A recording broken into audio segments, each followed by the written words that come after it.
ಕ್ರಿಕೆಟಿಗ ಕೆಸಿ ಕಾರಿಯಪ್ಪ ವಿರುದ್ಧ ವಂಚನೆ ಆರೋಪಕ್ಕೆ ಸಂಬಂಧಪಟ್ಟಂತೆ ಡ್ರಗ್ ಅಡಿಕ್ಟ್ ಎಂದ ಕಾರಿಯಪ್ಪಗೆ ಯುವತಿ ತಿರುಗೇಟನ್ನ ಕೊಟ್ಟಿದ್ದಾರೆ. ಕೆಸಿ ಕಾರಿಯಪ್ಪ ಆರೋಪಗಳೆಲ್ಲವೂ ಕೂಡ ನಿರಾಧಾರ, ಅವರು ಮಾಡ್ತಾ ಇರುವಂತಹ ಆರೋಪಗಳೆಲ್ಲವೂ ಕೂಡ ಸುಳ್ಳು, ನಾನು ಯಾವುದೇ ತಪಾಸಣೆಗೆ ಸಿದ್ಧ ಇದ್ದೇನೆ ಅಂತ ಟಿವಿ9ಗೆ ಕಾರಿಯಪ್ಪ ಮಾಜಿ ಪ್ರೇಯಸಿ ಹೇಳಿಕೆಯನ್ನು ನೀಡಿದ್ದಾರೆ.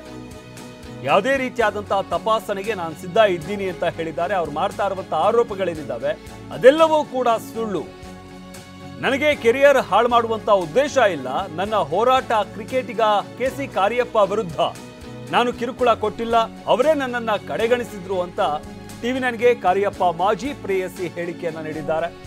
ಕ್ರಿಕೆಟಿಗ ಕೆಸಿ ಕಾರಿಯಪ್ಪ ವಿರುದ್ಧ ವಂಚನೆ ಆರೋಪಕ್ಕೆ ಸಂಬಂಧಪಟ್ಟಂತೆ ಕೆಸಿ ಕಾರಿಯಪ್ಪ ಕೂಡ ಪ್ರೇಯಸಿ ವಿರುದ್ಧ, ಮಾಜಿ ಪ್ರೇಯಸಿ ವಿರುದ್ಧ ಏನು ಗಂಭೀರ ಆರೋಪ ಮಾಡಿರ್ತಾರೆ, ಅವರು ಡ್ರಗ್ ಅಡಿಕ್ಟ್ ಆಗಿದ್ರು ಅಂತ.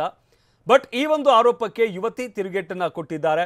ಕೆಸಿ ಕಾರಿಯಪ್ಪ ಅವರ ಆರೋಪಗಳೆಲ್ಲವೂ ಕೂಡ ನಿರಾಧಾರ, ನಾನು ಯಾವುದೇ ರೀತಿಯಾದಂತಹ ತಪಾಸಣೆಗೆ ಸಿದ್ಧ ಇದ್ದೇನೆ ಅಂತ ಟಿವಿ9ಗೆ ಕಾರಿಯಪ್ಪ ಮಾಜಿ ಪ್ರೇಯಸಿ ಹೇಳಿಕೆಯನ್ನ ಕೊಟ್ಟಿದ್ದಾರೆ. ಇನ್ನು ನನಗೆ ಕೆರಿಯರ್ ಹಾಳು ಮಾಡಬೇಕನ್ನುವಂಥ ಯಾವುದೇ ರೀತಿಯಾದಂಥ ಉದ್ದೇಶ ಇಲ್ಲ, ನನ್ನ ಹೋರಾಟ ಕ್ರಿಕೆಟಿಗ ಕೆಸಿ ಕಾರಿಯಪ್ಪ ವಿರುದ್ಧ, ನಾನು ಯಾವುದೇ ರೀತಿಯಾದಂಥ ಕಿರುಕುಳ ಕೂಡ ಕೊಟ್ಟಿಲ್ಲ, ಅವರೇ ನನ್ನನ್ನು ಕಡೆಗಣಿಸಿದ್ರು, ಅದರಿಂದಾಗಿ ನಾನು ಪೊಲೀಸ್ ಠಾಣೆಯ ಮೆಟ್ಟಿಲೇರಬೇಕಾಯಿತು ಅಂತ ಟಿವಿ9ಗೆ ಕಾರಿಯಪ್ಪ ಮಾಜಿ ಪ್ರೇಯಸಿ ಹೇಳಿಕೆ ನೀಡಿದ್ದಾರೆ. ಹಾಗಾದ್ರೆ ಏನು ಹೇಳಿದ್ದಾರೆ ಕೇಳೋಣ ಬನ್ನಿ. ಬೆಂಗಳೂರಿನ ಆರ್ಟಿನಗರ ಪೊಲೀಸ್ ಠಾಣೆಯಲ್ಲಿ ಈಗಾಗಲೇ ಕ್ರಿಕೆಟಿಗ ಕೆಸಿ ಕಾರಿಯಪ್ಪ ವಿರುದ್ಧ ಕೇಸ್ ದಾಖಲಾಗಿರ್ತಕ್ಕಂಥದ್ದು. ಈ ಪ್ರಕರಣಕ್ಕೆ ಸಂಬಂಧಪಟ್ಟಂತೆ ಟಿವಿ9 ಜೊತೆಗೆ ಮಾತನಾಡೋದಕ್ಕೆ ಸ್ವತಃ ಖುದ್ದು ದೂರುದಾರಿಯಾಗಿರ್ತಕ್ಕಂಥ ಅವರ ಪ್ರೇಯಸಿ ಇದ್ದಾರೆ. ಏನ್ ಹೇಳ್ತಾರೆ ಅವ್ರನ್ನೇ ಕೇಳೋಣ ಬನ್ನಿ. ಮೇಡಮ್, ಈಗಾಗಲೇ ಕೆಸಿ ಕಾರಿಯಪ್ಪ ವಿರುದ್ಧ ಗಂಭೀರ ವಿರುದ್ಧ ಆರೋಪಗಳನ್ನು ಮಾಡಿದ್ದಾರೆ, ಏನ್ ಹೇಳ್ತಾರೆ ಮೇಡಮ್? ಸರ್, ಆರೋಪ ಬಗ್ಗೆ ಇದೆ, ನಾನು ಹೇಳಬೇಕು. ಅವ್ರು ನನ್ನ ಬಗ್ಗೆ ಏನು ಹೇಳ್ತಾರೆ ಅದೆಲ್ಲ ಡೆಫಮೇಷನ್. ಅವ್ರು ಹೇಳಿದ್ರು ನಾನು ಡ್ರಗ್ಸ್ ಕನ್ಸ್ಯೂಮ್ ಮಾಡ್ತಾ ಇದ್ದೀನಿ ಅಂತ. ಬ್ಲಡ್ ಟೆಸ್ಟ್ ರೆಡಿ ಇದ್ದೀನಿ, ಮಾಡಿ ಬ್ಲಡ್ ಟೆಸ್ಟು. ಮತ್ತು ಅವ್ರು ನನಗೆ ಹೇಳಿದ್ರು ಏನಂದರೆ, ನನಗೆ ತುಂಬ ಬಾಯ್ ಫ್ರೆಂಡ್ಸ್ ಅಫೇರ್ಸ್ ಎಲ್ಲ ಇತ್ತು, ಅವ್ರು ಇರೋಗ ಅದು ಅವ್ರು ಪ್ರೂವ್ ಮಾಡಲಿ, ನಾನು ಆ ಥರ ಏನೂ ಮಾಡಲಿಲ್ಲ.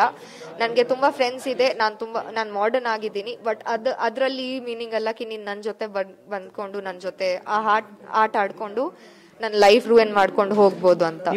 ನಿಮ್ಮ ಮತ್ತು ಅವರಿಬ್ಬರ ನಡುವೆ ಘರ್ಷಣೆ ಆಗೋದಕ್ಕೆ ಮತ್ತು ಈ ರೀತಿಯ ಅವಾಯ್ಡ್ ಮಾಡೋದಕ್ಕೆ ಕಾರಣ ಏನು ಮೇಡಮ್ ನಿಮ್ಮನ್ನವರು ಪ್ರಮುಖವಾಗಿ? ಸರ್, ನನ್ಗೆ ಗೊತ್ತಿಲ್ಲ ಸರ್. 3-4 ದಿವಸ, ಇವತ್ತಿನ 25th ಡೇಟ್ ಅಲ್ವಾ, 5 ದಿವಸ ಮುಂಚೆ, 5-6 ದಿವಸ ಮುಂಚೆ ಎಲ್ಲ ಕರೆಕ್ಟಾಗೇ ಇತ್ತು ಸರ್. ಅವರು ನಾವು ರಂಜಿಗೆ ಹೋಗೋಣ, ನಾನು ನಿನ್ನ ಜೊತೆಯಲ್ಲಿ ರಂಜಿ ಕರ್ಕೊಂಡು ಹೋಗ್ತೀನಿ, ಅಲ್ಲಿ ಎಲ್ಲರಿಗೆ ನಿನ್ನ ವೈಫ್ ಅಂತಾನೆ ಹೇಳಿದ್ದೀನಿ, ಸೊ ನಾನು ನಿನ್ನ ರಂಜಿಗೆ ಕರ್ಕೊಂಡು ಹೋಗ್ತೀನಿ, ಮತ್ತೆ ಏನು ನಾನು ನಿನ್ನ ಚೆನ್ನಾಗಿ ನೋಡ್ಕೊತೀನಿ, ನೀನು ಯಾಕೆ ಟೆನ್ಷನ್ ತಗೊಳ್ತಾ ಇದೆಯಾ ಅಂತ ಎಲ್ಲೆಲ್ಲ ಇದ್ರು.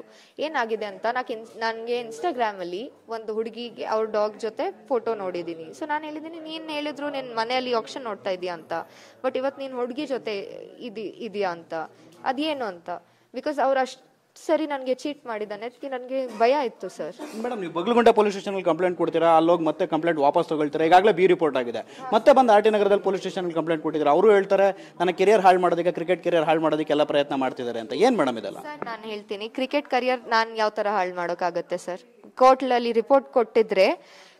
ರಿಪೋರ್ಟ್ ಕೊಟ್ಟಿದ್ರೆ ಕ್ರಿಕೆಟ್ ಕರಿಯರ್ ಹಾಳಾಗ್ಬಿಡತ್ತೆನಾ? ಪ್ರೂಫ್ ಮಾಡ್ಬೇಕಲ್ಲ, ಏನಾದ್ರೂ ನನಗೆ ಬೇಸ್ ಇರ್ಬೇಕಲ್ಲ ಅವ್ರ ಕರಿಯರ್ ಹಾಳು ಮಾಡೋಕ್ಕೆ. ಅವ್ರ ಕರಿಯರ್ ಹಾಳು ಮಾಡ್ಕೊಂಡು ನನ್ಗೆ ಏನ್ ಸಿಗುತ್ತೆ ಸರ್? ಅವ್ರ ಕರಿಯರ್ ಹಾಳು ಮಾಡೋಕ್ಕಲ್ಲ. ನೀನ್ ಕ್ರಿಕೆಟರ್ ಆಗ್ಲಿ, ನೀನ್ ಏನಾದ್ರೂ ಆಗ್ಲಿ, ನೀನ್ ತಪ್ಪು ಮಾಡಿದ್ರೆ ನಿನ್ಗೆ ಅನುಭವಿಸ್ಬೇಕು.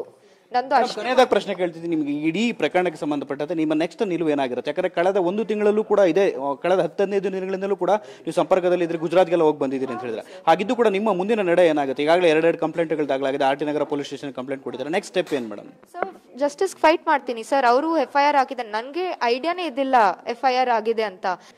ಸೊ ಇವತ್ತು ನಾನು ಲೀಗಲ್ ಆಗಿ ಫೈಟ್ ಮಾಡ್ತೀನಿ. ನನ್ನ ಪ್ರೀವಿಯಸ್ ರಿಪೋರ್ಟ್, ಅವ್ರ ಕ್ರಿಕೆಟ್ ಹಾಳಾಗಬಾರ್ದು, ಅವ್ರು ನನಗೆ ಸಾರಿ ಹೇಳಿದ್ರು, ಪರ್ಸ್ನಲಿ ಬಂದ್ಕೊಂಡು ಲೈಕ್ ನಾನಿನ್ನ ನೋಡ್ಕೊಳ್ತೀನಿ, ಮದುವೆ ಆಗ್ತೀನಿ ಅಂತ. ಅದಕ್ಕೋಸ್ಕರ ನಾನು ಎವಿಡೆನ್ಸ್ ಸಬ್ಮಿಟ್ ಮಾಡಿಲ್ಲ, ಮತ್ತು case like I took the case back for that reason. But ಇವತ್ತು ನನ್ಗೆ ಗೊತ್ತಿದೆ ಸರ್ ಅವ್ರಿಗೆ ಲೈಕ್ ಮನ್ಸಲ್ಲಿ ಏನಿತ್ತು ಅಂತ. ನಾನು ಇದೇ ಪಾಯಿಂಟ್ಸಲ್ಲಿ ರೀಓಪನ್ ಮಾಡಿಸ್ತೀನಿ ಆ ಕೇಸ್ನ ಸಹ. ಮತ್ತು ನೀವು ಹೊಸ ಕೇಸ್ ಇದೆ, ಅದ್ಮೇಲೆ ಸಹ ನಾನು ಎವಿಡೆನ್ಸ್ ಸಬ್ಮಿಟ್ ಮಾಡಿಕೊಂಡು ನಾನು ಎಷ್ಟು ಕರಿಯಪ್ಪರು ನಿಮ್ಮ ಮೇಲೆ ಮಾಡಿರೋಂಥ ಎಲ್ಲ ಅಲಿಗೇಷನ್ಗಳನ್ನು ಕೂಡ ನೀವು ನಿರಾಕರಣೆ ಮಾಡ್ತೀರಾ, ನೀವು ಡ್ರಗ್ ಅಡಿಕ್ಟ್ ಅಲ್ಲ ಅಂತ ಹೇಳಿ ಹೇಳ್ತಿದ್ದೀರಾ ಸರ್? ಬ್ಲಡ್ ಟೆಸ್ಟ್ ಕೊಡ್ತೀನಿ ಅಂತ ಹೇಳಿದ್ದೀನಿ ಅಲ್ಲ ಸರ್. ಬ್ಲಡ್ ಟೆಸ್ಟ್ ಆದಮೇಲೆ ಅದು ಕೋರ್ಟಲ್ಲಿ ಪ್ರೂವ್ ಮಾಡಬೇಕಲ್ಲ. ನಾನು ಎಲ್ಲ ಅವ್ರು ಹೇಳಿದ್ರು, ನನ್ನ ಡಿವೋರ್ಸ್ ಬಗ್ಗೆ ಅವ್ರಿಗೆ ಗೊತ್ತಿದ್ದಿಲ್ಲ, ಅವ್ರಿಗೆ ಗೊತ್ತಿತ್ತು. ಫಸ್ಟ್ ಡೇ ಹೇಳಿದ್ದೀನಿ ಡ್ರಗ್ಸ್ ನಾನ್ ಸೆನ್ಸ್, ನಾನಿದು ಬ್ಲಡ್ ಟೆಸ್ಟ್ ಕೊಡ್ತೀನಿ. ಆಲ್ಕೋಹಾಲಿಕ್ ಅಂತ ಹೇಳಿದ್ರು, ನನ್ಕಿಂತ ಜಾಸ್ತಿ ಆಲ್ಕೋಹಾಲ್ ಅವರೇ ಸೇವನೆ ಮಾಡೋದು. ಯಾರು ಬೇಕಾದ್ರೆ ಇಡೀ ಲೋಕಕ್ಕೆ ಗೊತ್ತಿದೆ, ನಾನು ಬಿಯರ್ ಡ್ರಿಂಕರು, ಅವ್ರು ಹಾರ್ಡ್ ಡ್ರಿಂಕರು ಸರ್. ಅವ್ರು ಜಾಸ್ತಿ ಆಲ್ಕೋಹಾಲಿಕ್.